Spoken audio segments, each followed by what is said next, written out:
This program is brought to you by generous donations from the community and sponsored by Stifel Financial.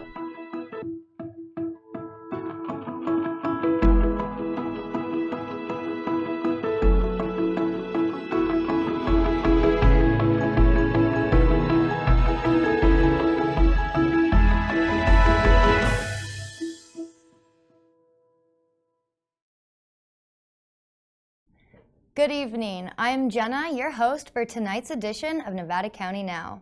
We have a lot to cover in tonight's show, so don't go away. We're going to take a quick sponsor break, and we'll be right back.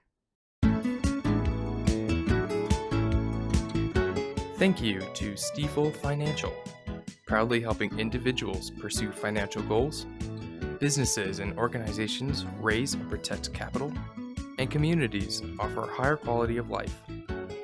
To learn more, visit www.stifel.com.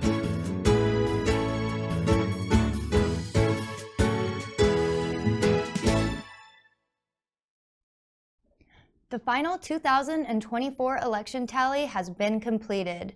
Due to an ink overspray from the printers, the ballots needed a bit of hand-holding by the elections office staff to get through the counting process. But the process has been completed on time, and wow, what a turnout.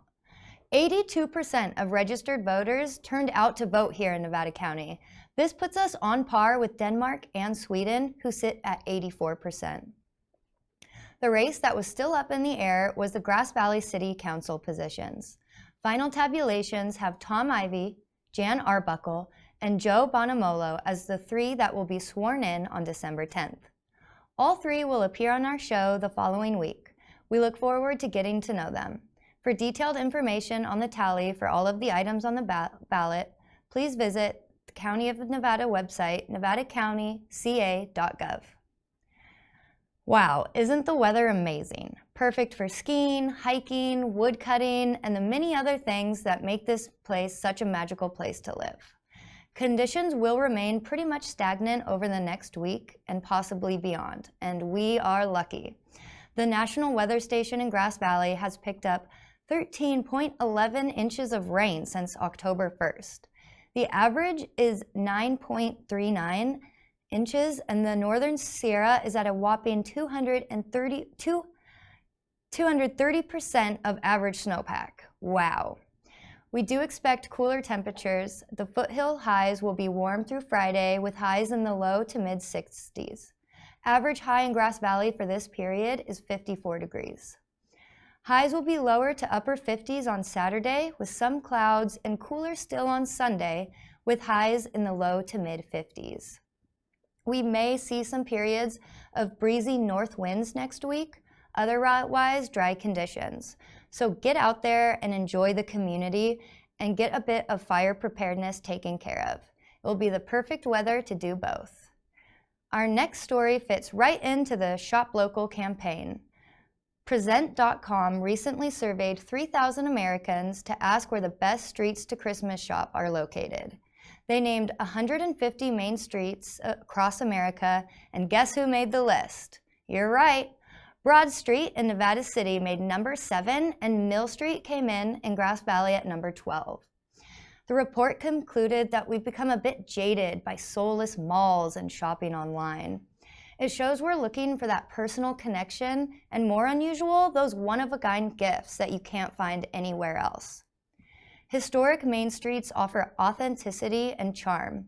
The streets like Main Street in Copperstown, New York, or Broad Street in Nevada City all provide an overall experience that's about more than just shopping. It's about stepping back in time to a different, less impersonal era and being more engaged with the local community.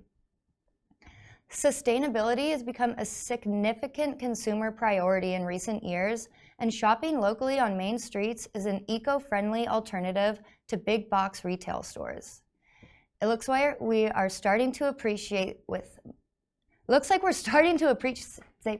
things with much more care and things that are made by hand again. The survey found that for many people, these streets are more than just shopping. It's about being a place to connect and be with community. Whether it's caroling or enjoying local treats, these destinations foster a real sense of belonging and holiday fun. Kudos to our communities of Nevada City, Grass Valley, and Truckee for providing an experience for both locals and tourists alike. Our downtowns reflect who we are and what is important to us. Supporting them is extremely important. Hear ye, hear ye. It is time for the Royal Madrigal Dinner. The Nevada Union High School Chamber Choir, led by Connor Jameson, presents their Royal 2024 Madrigal Dinner on Friday, December 6th at 7 p.m. and Saturday, December 7th at 5 p.m. The setting is the St. Joseph's Cultural Center at 401 South Church Street in Grass Valley. It's part concert, part history lesson, part dinner, part comedy routine, and so much more. The Madrigal Dinner is completely transportive to another place and time, an escape to the court of King Henry, a time of knights and knaves, of wizards and jesters, of lords and ladies, and a few unexpected twists. The voices of the students bring a magic to the start of December. The songs, their youth, and energy transcend the weather and the darkness with their light. This event usually sells out, so don't delay purchasing your tickets. Go get them. They can be found online at nuchoir.org. Visit their website for all the details. We are fortunate to have so many creative individuals who live in our community, and photographer David Wong is among the best. For the month of December, David Wong's work can be seen hanging all around the Rood Center. It's a beautiful show with lots of wildlife and nature images. There are some real gems in the mix. David travels the world bringing back sights unseen. The Rood Center is open Monday through Friday, 8 to 5 p.m. So for this insanely affordable price of free, get out and see his amazing work. We're going to take a short break. Don't go away. If you are dining outside at a restaurant and someone is smoking a cigarette or using an electronic smoking device, you are being exposed to secondhand smoke. But what if you're in your own home and a neighbor's smoke is drifting in? Every person should have the right to live in a smoke-free environment to protect their health and the health of their family. I live in an apartment and my son was coughing more than usual. I realized it was because our neighbor's smoke was affecting him. I tried putting a wet towel under the door and I asked the neighbor to please not smoke inside. He smokes outside sometimes, but the smoke still comes in. I'm really worried about my son's health.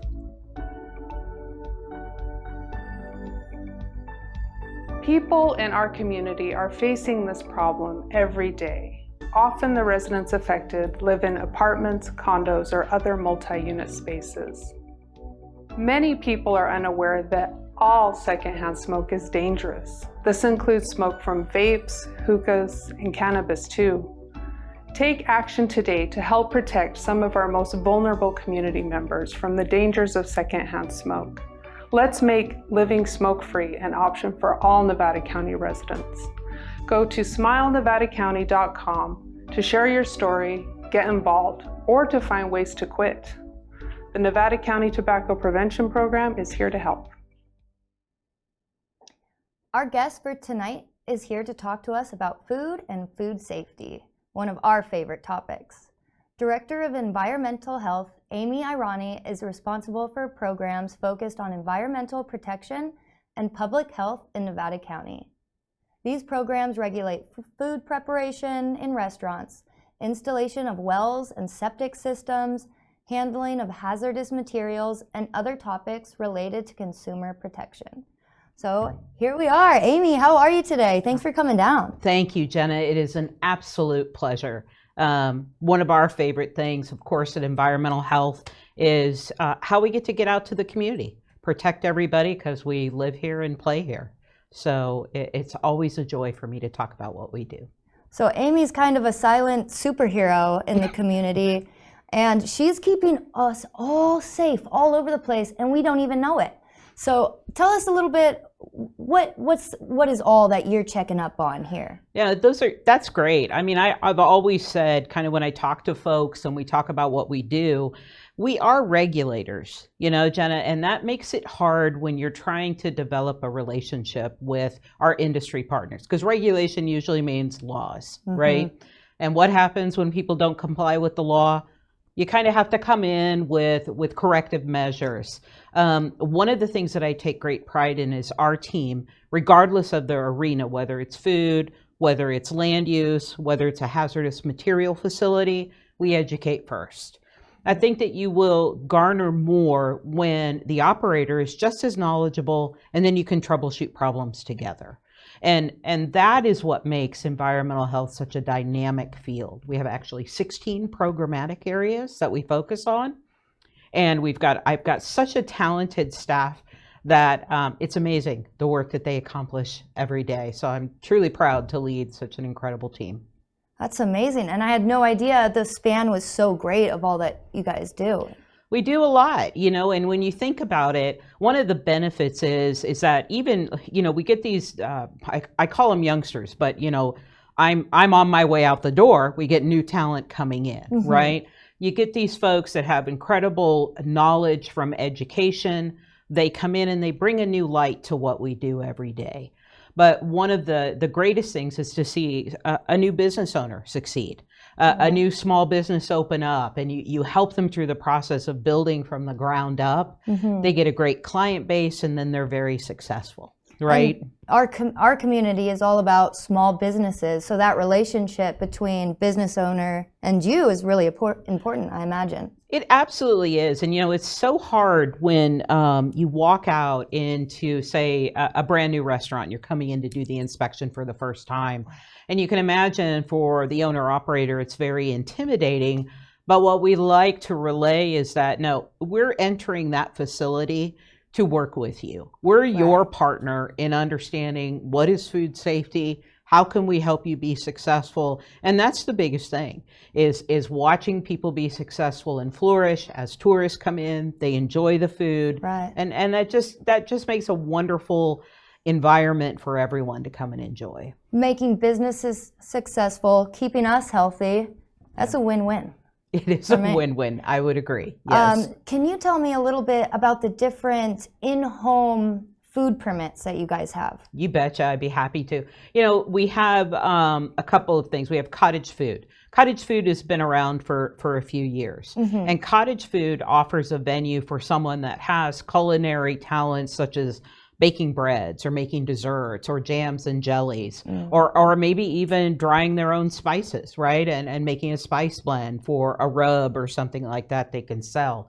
These you can do out of your own home. Right. And we offer the permit for you. And there are two types. One is I could set up a cottage food permit where I sell directly to my customers, such as yourself.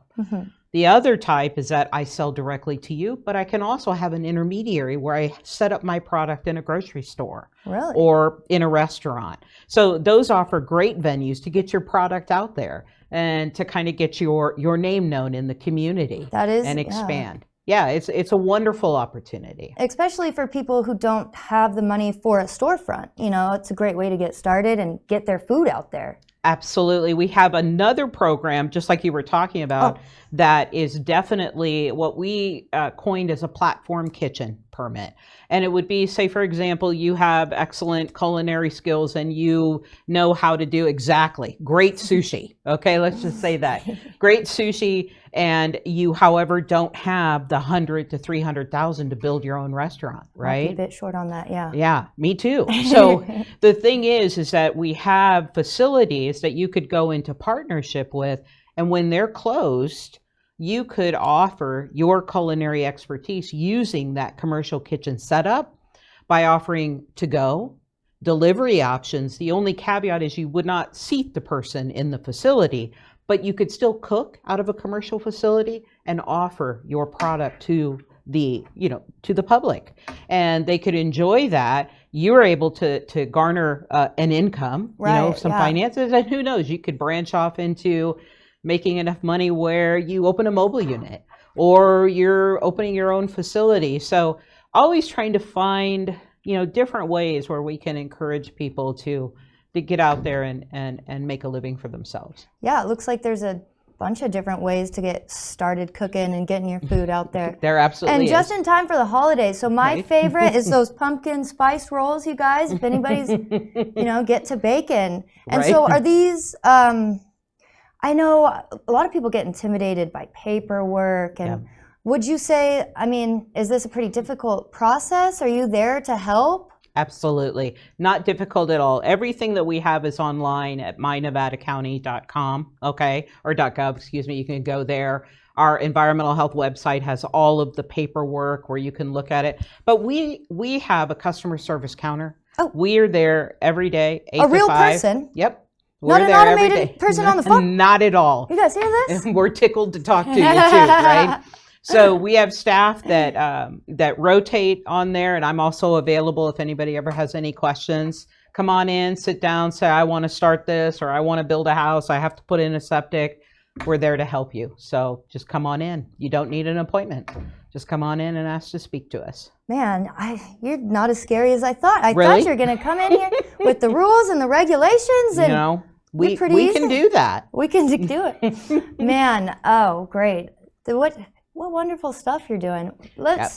So you've been doing this for a while? I have. So and I hate to age myself here, but No need for it.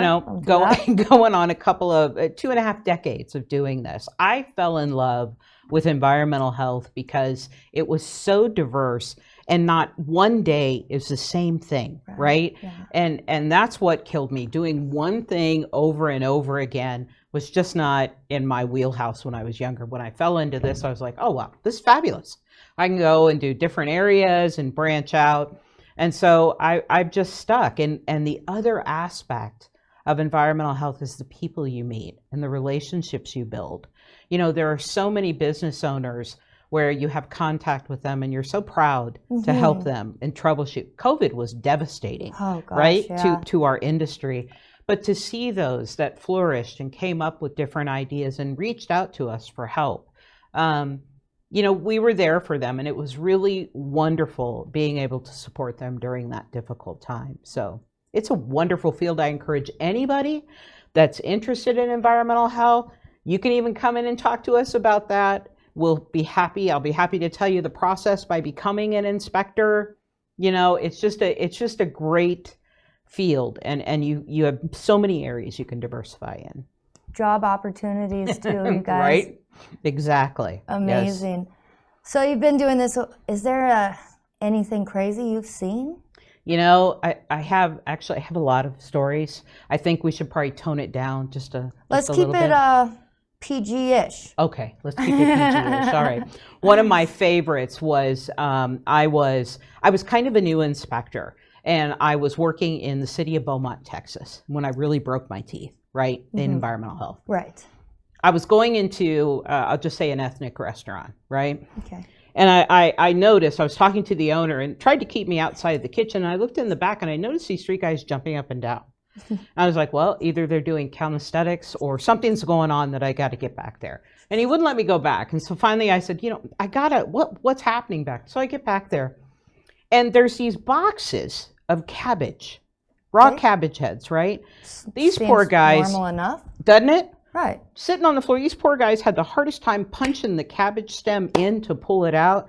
So they got this great idea to stomp on them on the floor. Oh. And it ended up being this jumping contest. And I was like... You ran into the cabbage jumping contest. I did. And I was like, the floor is wet. It's a tiled floor. Their feet are dirty. I think we're going to have to pull the cabbage from all the dishes you've already made. So a couple of safety violations there, you're telling me? Just a few. That's really, food prep surfaces are not the floor, okay? There's a tip for free. Yep, tip for free, and they're definitely not the bottom of your tennis shoes, okay? Absolutely not. Amy, is there anything else you're dying to tell us about your department here? I mean, there's so much I want to know. She does everything. I can't believe it. It's what I really would love the community to hear, even our industry partners, is we're here to serve you. Right. And we're here to form this collaboration. So please don't be afraid to come in and talk to us. Don't look at us as just a regulator. We literally live and play here with you. We want you to feel as though we're a partner and you can come in and we can help you be successful. That's our ultimate goal. Helping businesses be successful, helping keep the community safe. You are definitely a superhero, Amy. Very sweet. Thank you. That's my next job when I retire. Oh yeah, superhero? Absolutely. I got the cape. I got the outfit. I got everything. I'm good to go. Don't say anything, you guys. Okay. Say her secret identity. It's coming. Well, folks, thank you for watching this edition of Nevada County Now. If you would like to help contribute or write stories, appear on a show, or even become a host, please check out the details at our website at nevadacountymedia.org/ncn. This program is local news and information brought to you by locals just like me. Remember to stay safe, take care of each other, and get out there and explore this awesome community and all we have to offer.